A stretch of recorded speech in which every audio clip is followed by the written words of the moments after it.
Why would you have to ask that question? The goal is to make you cry here, Gerry. It's not going to take much. What's your driving force in life? It is the relationships with the people. One bad call, one hang up, that can derail your entire day. But I think we just got to slow down and realize that it's not about us. Well, I want to remember that one too when we have our one-on-ones. Is it really going to matter in 100 years how I answer this question? And I ended up selling the facility to Jack Links. Yeah. My concern was if I brought my friends and family into a project. What if it doesn't work out? Bingo. I would take that extremely personally. What's something right now that you just can't stop thinking about? Or when you're lying awake at night? All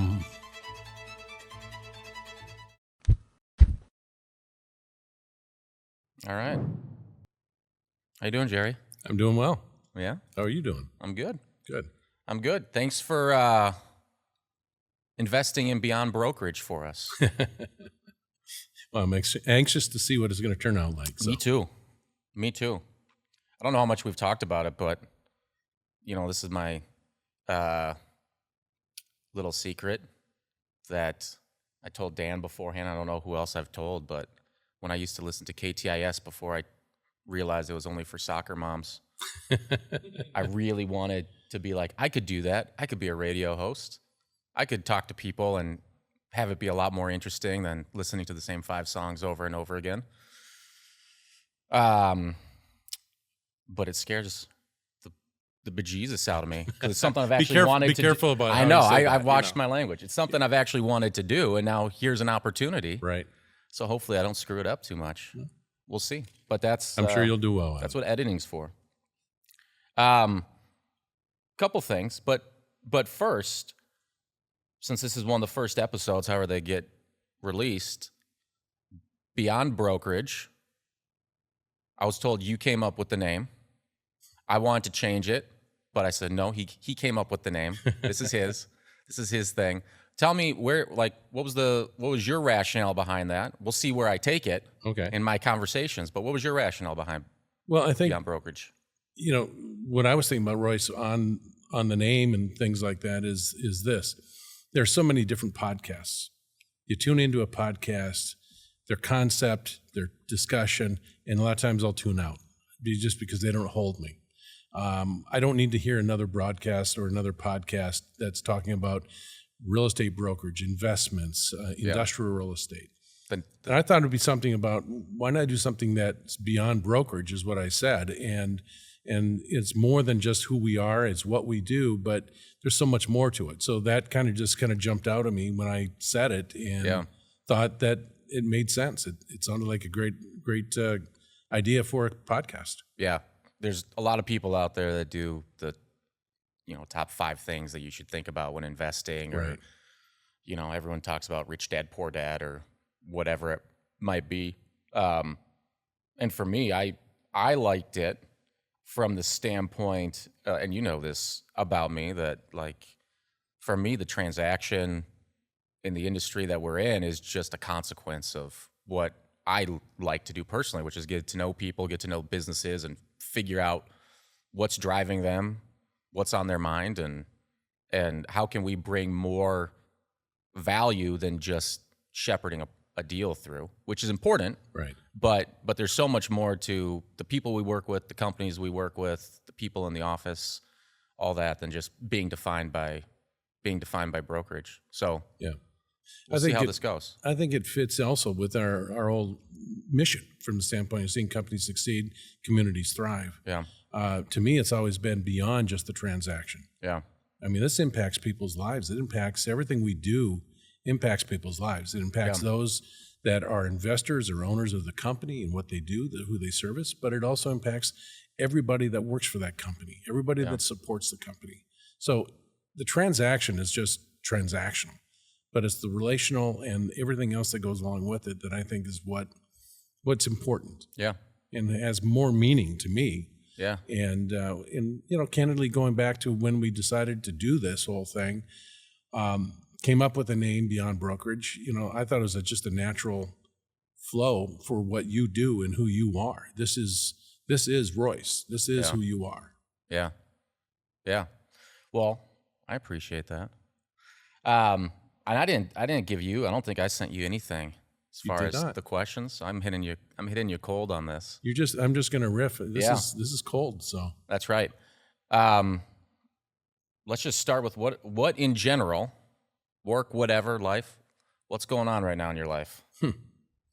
why would you have to ask that question? I'm goal is to make you cry here, Gerry. It's not going to take much. You did it.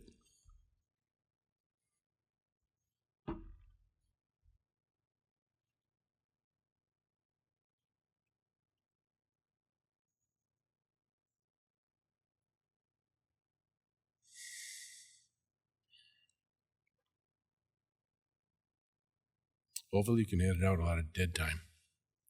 We can edit out some.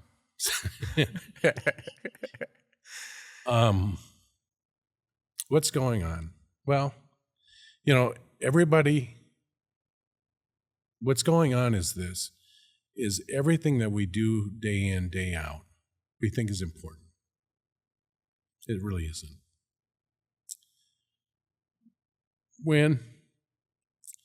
When you are faced with difficulties, that's when the things really hit. I guess the way to do this or to say it is what happened and where and why. Yeah. I would say it started back in approximately May, June of this last year.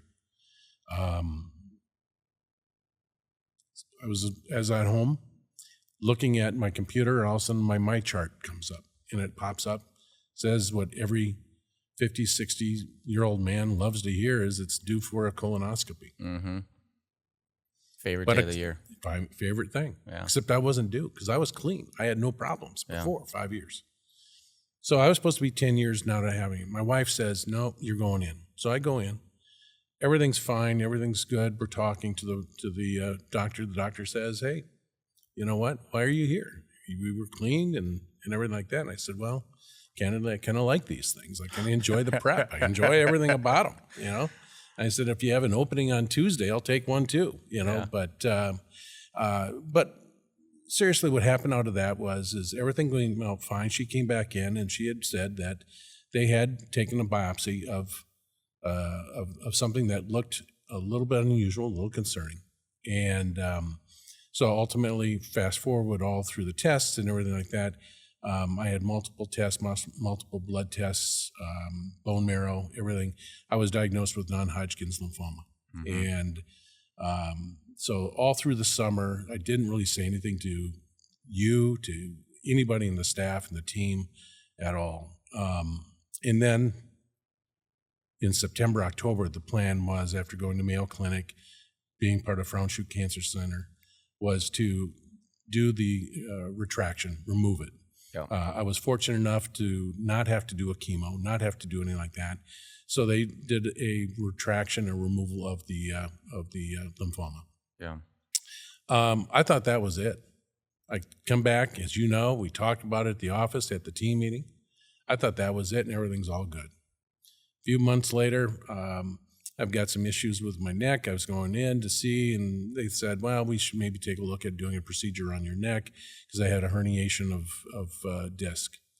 I didn't pass the physical. And what came out of that was just a little bit of an oddity on my EKG. And so we're talking with the doctor, and he goes, what other symptoms do you have? I said, well, I really don't have any. He goes, really? He says, what about this? What about that? I said, I kind of find at times I'll wake up in the middle of the night and I can't get back to sleep right away. And I'll sit there and try to sleep, but then I'm just wide awake. So I'll go downstairs, I'll read, I'll work, do whatever, and then decide that when I'm going to go back to bed, I'm tired enough. I didn't want to bother my wife and interrupt her sleep. I want to keep her happy, if you know what I mean. Yeah. Just, you don't want to mess that up. Yeah. So I'd sleep on the couch. I'd go onto the couch, lay back, but prop myself up. And he goes, okay. He says, let's run in some more blood tests. Long story short, ended up passing the one The other one, I got the result the next morning. The next morning, the result was higher than it was supposed to be. Mm-hmm. So I got the result, went upstairs to tell my wife and to tell Karen. And what happened was, as I went upstairs, I just caught my breath. It was just like, that was it. Yeah. And she looked at me and she goes, "What's going on?" And I told her. And I said, and I just caught my breath. I said, "That's funny." I said, "When I went to the mailbox the other day, same thing happened." She looked at me and she goes, "We've already spent the deductible. We're going in." And I joked and I said, "So what does that mean if we didn't spend the deductible?" Yeah. Yeah. I wasn't, But so anyway, I ended up spending 5 days in the hospital, but diagnosed with congestive heart failure. And that's what I've been dealing with ever since. So that's a long way of saying, what have I been up to? Yeah. Yeah. Yeah. No, I, as I was thinking about,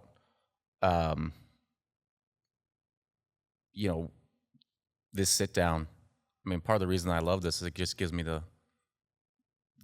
the environment that's set up to ask questions that, instead of me asking you questions. well, yeah, that too, but also just like, it's everyone's anticipating talking about real things and what's going on. So, I appreciate that. And as I was thinking about the title Beyond Brokerage, and obviously everything that you've been going through, like it has to be about more than building a brokerage or building a company for the sake of building a company. So, I guess one of the things I wanted to ask is with where you are now. I mean, we obviously talked about this going on, it's 2025, eight years ago. Yeah. That we were sitting down talking about Brookshire and you moving back to Minnesota and what something might look like. Has anything changed in how you view what we're doing here? I think the only thing is I think there's aspects of it that I wish we'd done sooner. Yeah. I like the fact that what we're doing is different. It's beyond just transactional. It's beyond that. But we're also looking at things differently from the standpoint as we approach projects. I think the things that we're doing have value to the people that we're working with. You as an example, and everybody else on the team, seeing people grow in beyond just where they started at. Yeah. Seeing what Justin's doing in regards to his avenue of economic incentives and labor, and seeing Caden grow. To me, that is the important thing. It's not just about transaction making money. What I like about it is seeing each one of you and everybody on the team finding their niche and growing in that area. And finding your own purpose within that area and seeing you excel. Yeah. So whether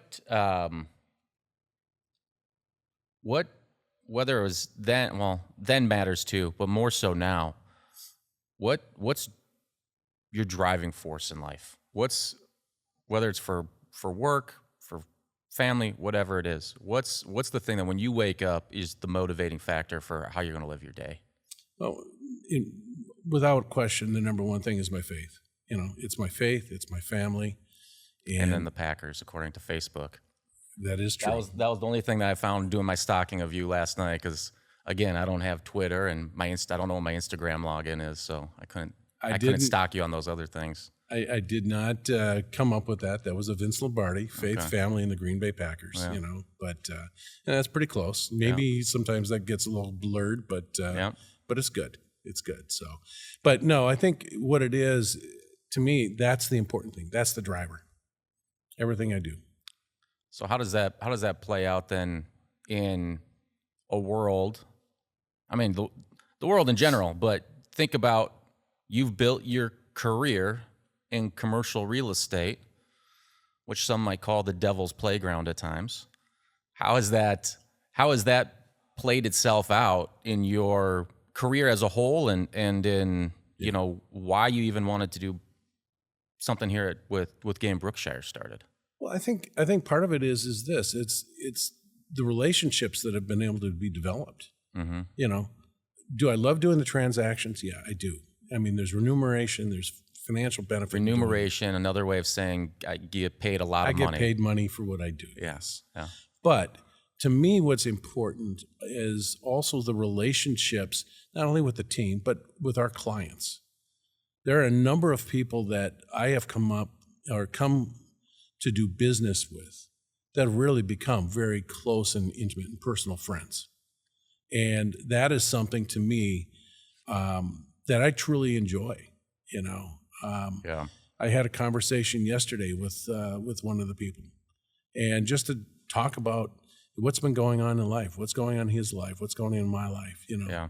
And it was beyond the work. We did talk about work. We did talk about projects, but it was probably 70% of the time was talking about what's going on, you know, in general.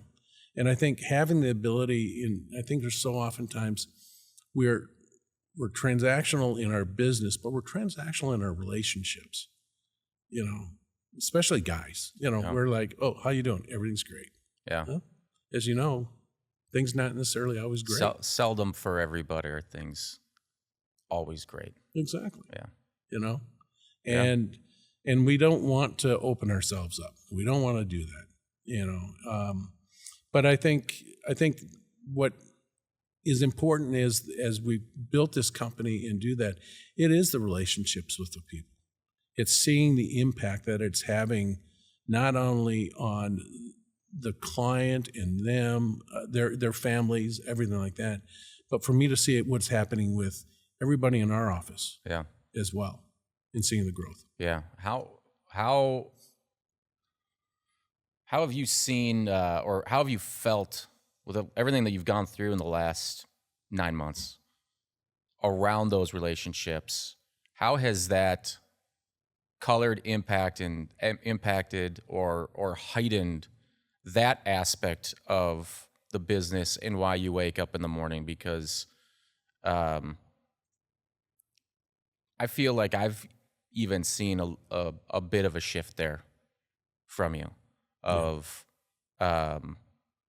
not that you were always about the deal and the dollar coming in, but you know, it's a commercial real estate company and you're only as good as the last deal that you got done. You mean my theory about saying how I'm always unemployed until that brief second that the wire transfer comes through? Yeah. But also, as you kind of even joke about, you know, the Grinch, heart got whatever, how many sizes bigger? Well, my heart's gotten bigger. Yeah, exactly. And softer in some ways. Well, I could use it a little softer. That's the problem. Mine's not real soft right now, but maybe that goes with my empathy scores on the on the trimetrics that we do too. Yeah. But anyway. But I mean, I would say that I have felt a difference in your focus or more intentionality around the relationship aspect. I mean, obviously, you know, I went through not anywhere near this, but I had a weird health scare a few years ago, and I just remember what that did to me, and everything was essentially fine at the end of the day. But I mean, it shakes you and it wakes you up, gives you perspective on everything. So I mean, how have you seen that really? I mean, have you felt that and moving forward, like how do you see that impact in the way that you want to, whether it's the relationships in the office or building Brookshire or how we even engage with clients? I mean, I think intentionality is absolutely come out of a lot of this. I mean, you know, it's, to me, what I want to do is build a legacy that has lasting impact, both, you know, spiritually, professionally, in my family, you know. I think the important thing is seeing things grow and continue on. It's beyond me. You know, it's not just beyond Brokerage, it's beyond me. This is not about me. It's not about any one of us, but it's what we do as a group, as a family. And our business and our operation here is a family. People talk about it, but I do believe it. It's something that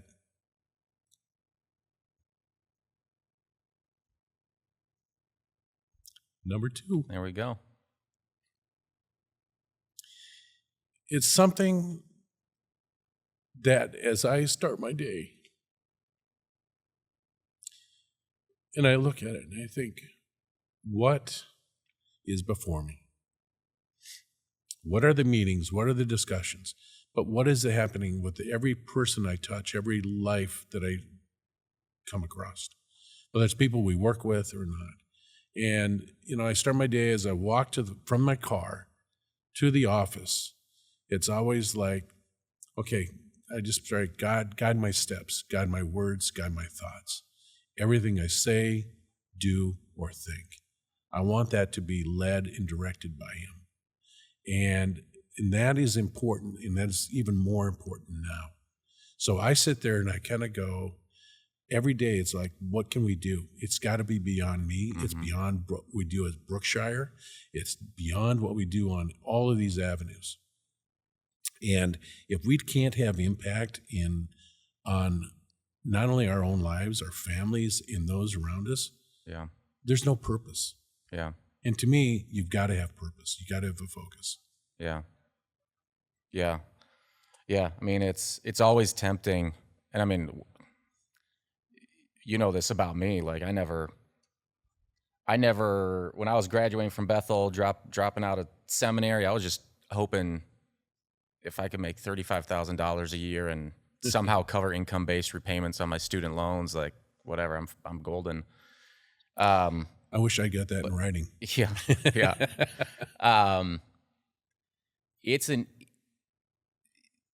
I'd be lying though if I said as success has come in the business world, it is tempting every day to focus on building the bank account, to focus on building the reputation. That maybe isn't the true reputation, it's the perceived reputation out there of look at how successful so-and-so is or what they do. Or, even sometimes, as we've, got some younger guys, I even have to check myself where it's like, I'm not building in tomorrow so that I feel good about myself. And I can say, look at the impact I made. It's about keeping it focused on that. So how do you, having been doing this for 30 years, with where you're at now, what do you do to keep that focus? I mean, you said you're thinking about this as you walk in. Yeah. And I from my own experience, I can do that too. And then by the time noon comes, and you've had 3 significant things happen on deals, maybe something fell through, maybe you had a huge win. Either way, there's the temptation to get distracted. What do you do throughout the day to try to stay focused on the things that matter? I think the main thing is just taking a step back, realizing it's not about you, but it is. I mean, you just hit it on the head. I mean, every intention that you have as you start your day can get disrupted in like that. Yeah. 1 second, one bad call, one hang up, one, if it's a cold call and you get a hang up, or if it's something you get a bad, word in regards to a transaction, something's not happy, someone's not happy, someone's upset or frustrated. That can derail your entire day. Yeah. If you can let it. Yeah. But I think we just got to slow down and realize that it's not about us. And the provision of what we do and everything that we do, it's all going to work out. Yeah. And as I tell my kids, many of them, I don't have many kids. I have 3 kids. But as I tell my kids, the point that I say is it really going to matter 100 years from now? Yeah. Does it really matter? And if it's not going to matter 100 years from now, really is it going to matter in a week? Yeah. So I think that's kind of the thought. But it is something you struggle with. It is something that. Yeah. Well, I want to remember that one too when we have our one-on-ones. Is it really going to matter in 100 years how I answer this question? Well, it depends. It may impact my grandchildren's grandchildren. So let's be careful here. Yeah. So. Yeah. I'm going to switch paths a little bit here. I'm throwing a line out there to see what happens.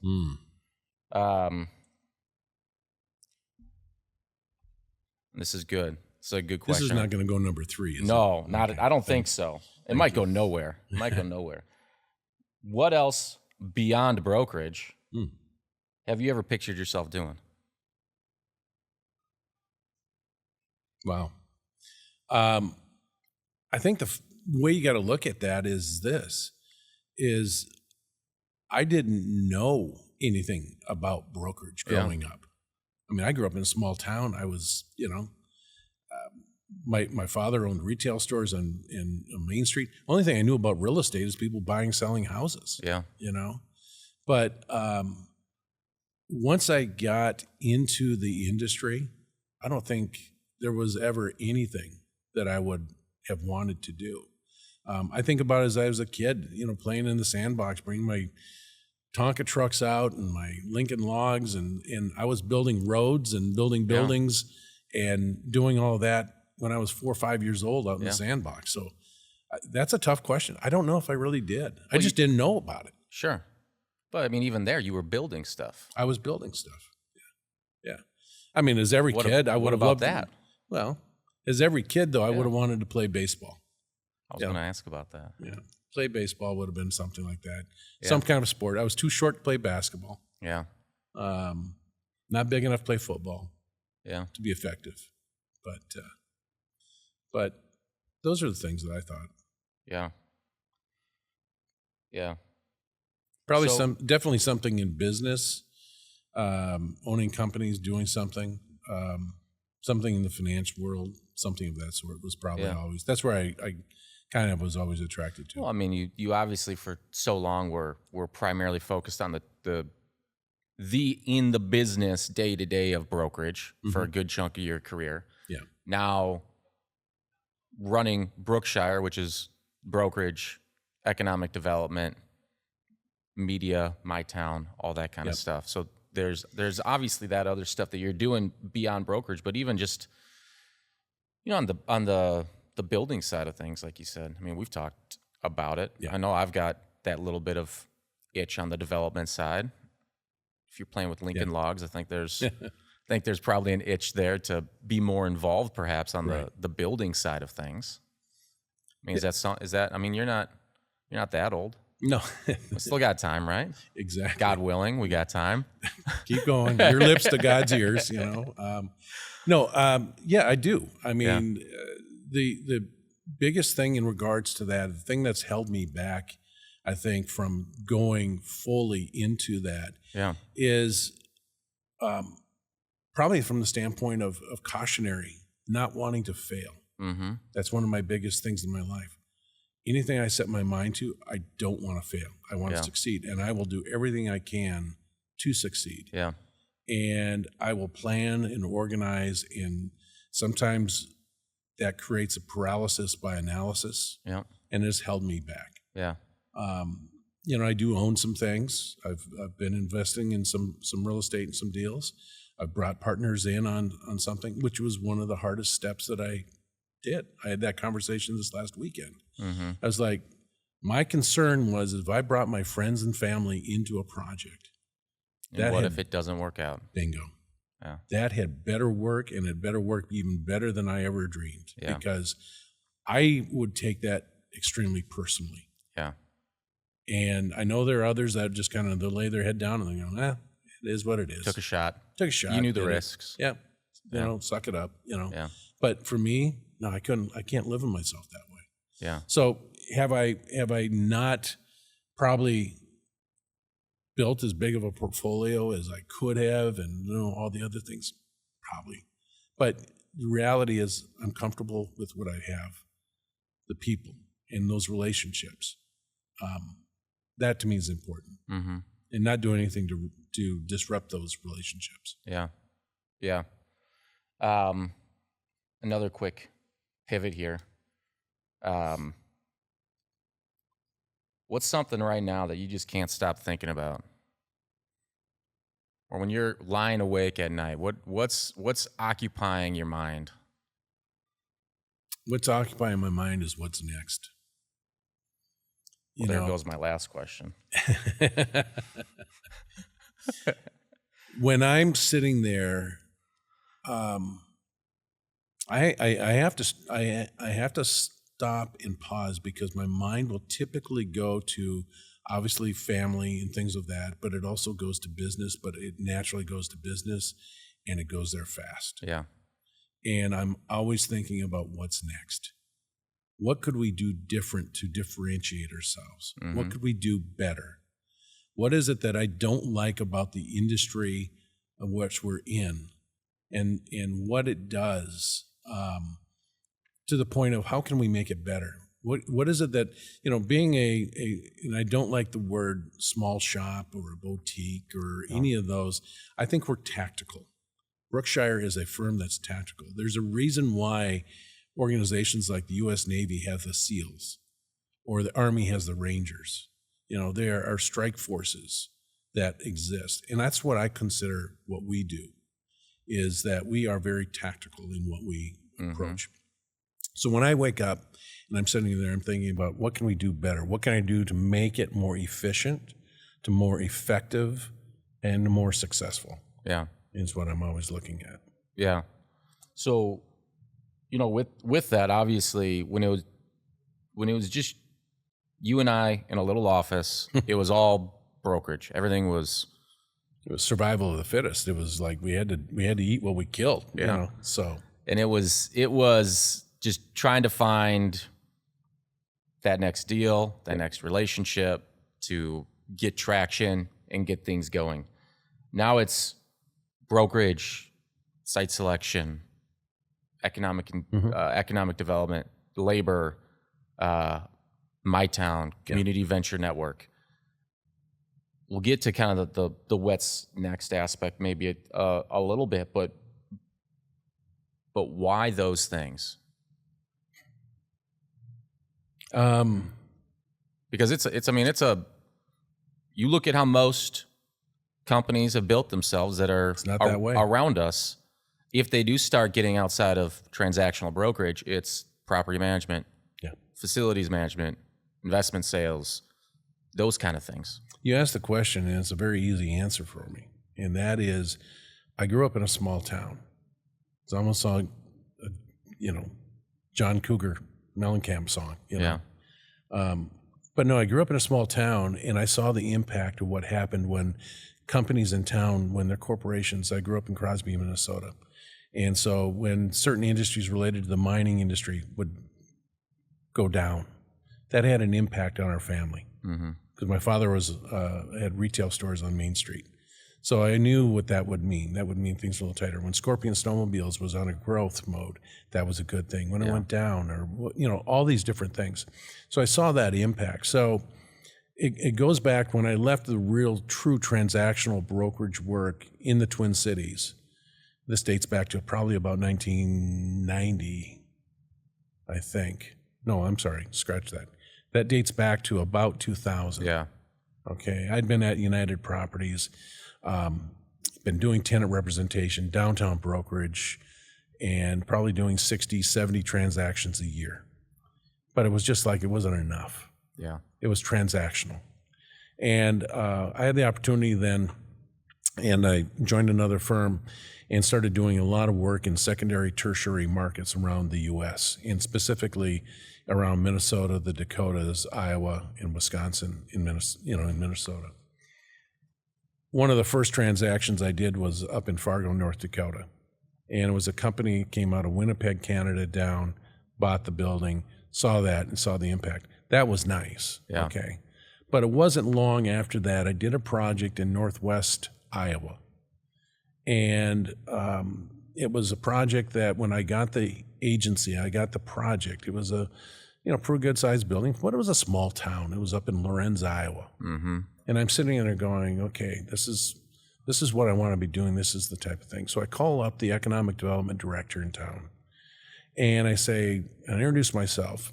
And I said, Larry, I just want to introduce myself. Here's who I am. I'm Gerry Norton. I'm with Binswanger, and I'm now going to be handling the project that's in town. And he goes, oh, that's nice. That's great. And then I said, well, I realize that I haven't seen the facility and things like that, but I'd like to come see it. He goes, okay. He goes, well, when do you want to do it? I said, I'm down in Des Moines right now wrapping up a project. I can be there tomorrow afternoon. Oh, okay. So we set the time up for 3:00 in the afternoon. I come driving in, pull in town. It's 3:00. I get out of my car. The first words out of his mouth, Larry's mouth, was, "I know it's going to be different this time." I said, "Well, that's interesting you say that. Why do you say that? What does that mean?" He goes, "Because you're the third broker, and the two prior brokers who were with large shops never once came to town. They never toured the building, never saw the building. Anytime there was a tour for the project, they'd come up and call and say, 'Hey, something came up. I can't make it.'" Yeah. He goes, "It's going to be different because you're here this time." Fast forward, long story short, we market it. We ended up selling it to a company. Our marketing efforts were, very robust. We hit a company that was up in a small town, Wisconsin, of about 800, 900 people, a town in Minong, and I ended up selling the facility to Jack Links. Yeah. Now, that in itself was that, but where the story really triggers, where it really drove the passion, was that they said, "We're going to have a ribbon cutting, we're going to have this thing, and love to have you come down for it." Now, I'm thinking, okay, we're going to stand in front of the building or something, in front of the Chamber of Commerce, snip a ribbon, go have lunch or dinner at the cafe, and that was it. Yeah.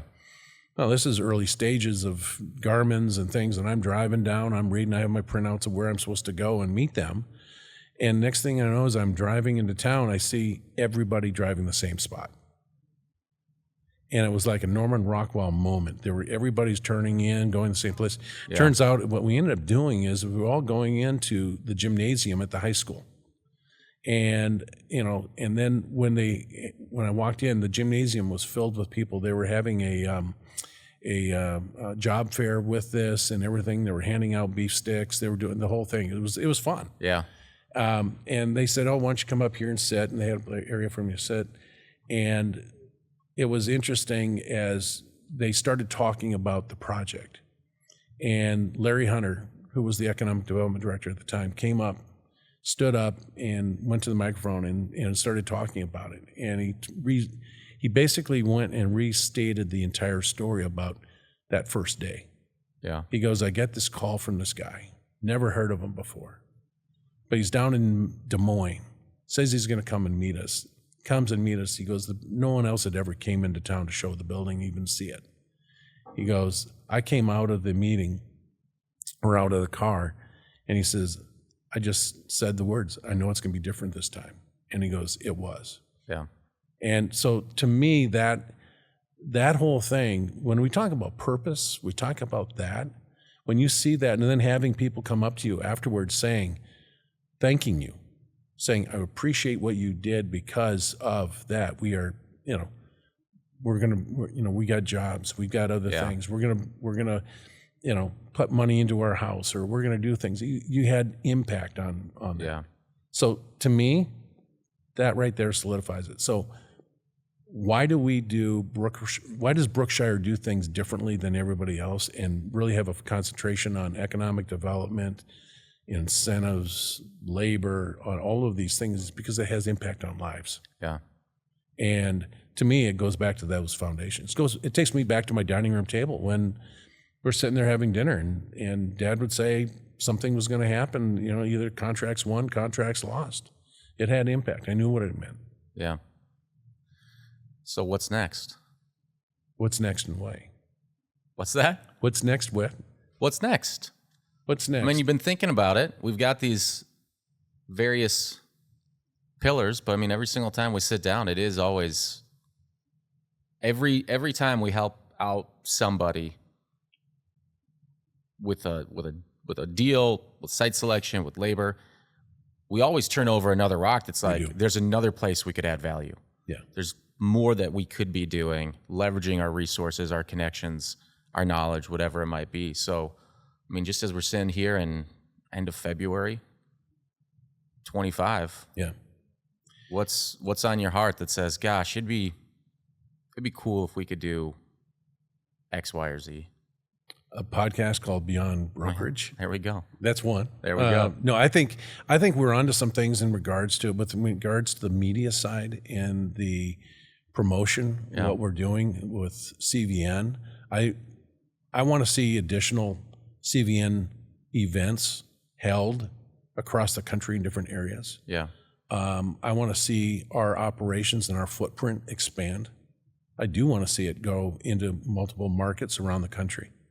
Right now, what's first and foremost is, as you know, we've been talking about inside sales and hiring a team that all they do is contact and call and build up contacts for our services that we offer.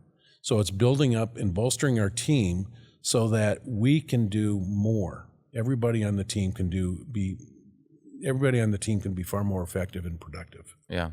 I want to see us grow even beyond what we're doing in the avenues we have.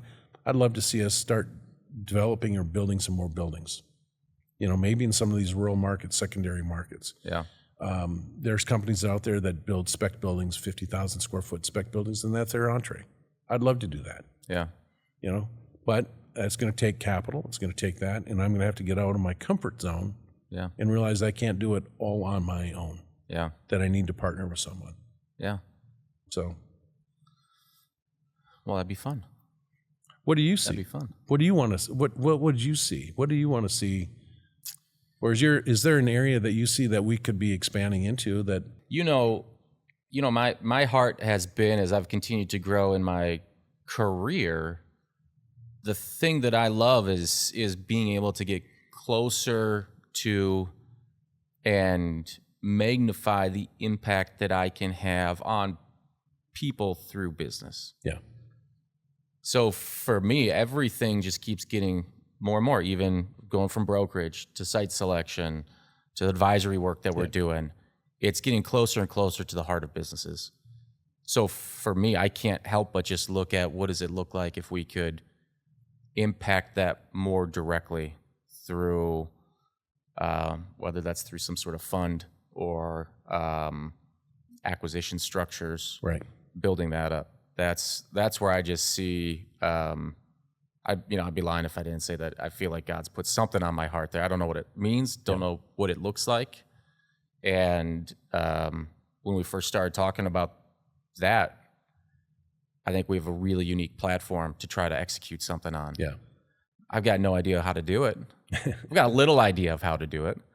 And to your point too, I think you and I have both suffered from some of the same fears on the capital side. Yeah. Of fear of failure using somebody else's money on something and the responsibility that comes with that. But that's where I see immense opportunity as people are getting out of the, as that baby boomer generation is getting out of the workforce, trying to figure out somehow to monetize these babies that they've built over the last 40 years. And they just might not be in areas that are opportune for your traditional private equity or something like that. I think the goal and the objectives that we have as a group is always to never settle, never be content. We can know that we're doing everything the right way. We need to do things the right way in everything we do, but never be content. I always believe that there's something more. What's next is something I always say. It's like, what do we do? That's great, but what's next? Yeah. Yeah. Well, we'll see. Yeah. We'll see. Thanks for, again, I don't know what order these are coming out. I'm guessing this might be the first, although you're my second, because I had to get the test out of the way. Okay. But, no, I just personally, I appreciate the opportunity to do this. So, well, I'm thrilled that it's happening. It's something that I think is great. I'm excited to be a part of it and just make my edits look good, and we'll be all fine. We'll see where God takes it. All right. You. Thanks, Gerry. Thanks a lot, Royce.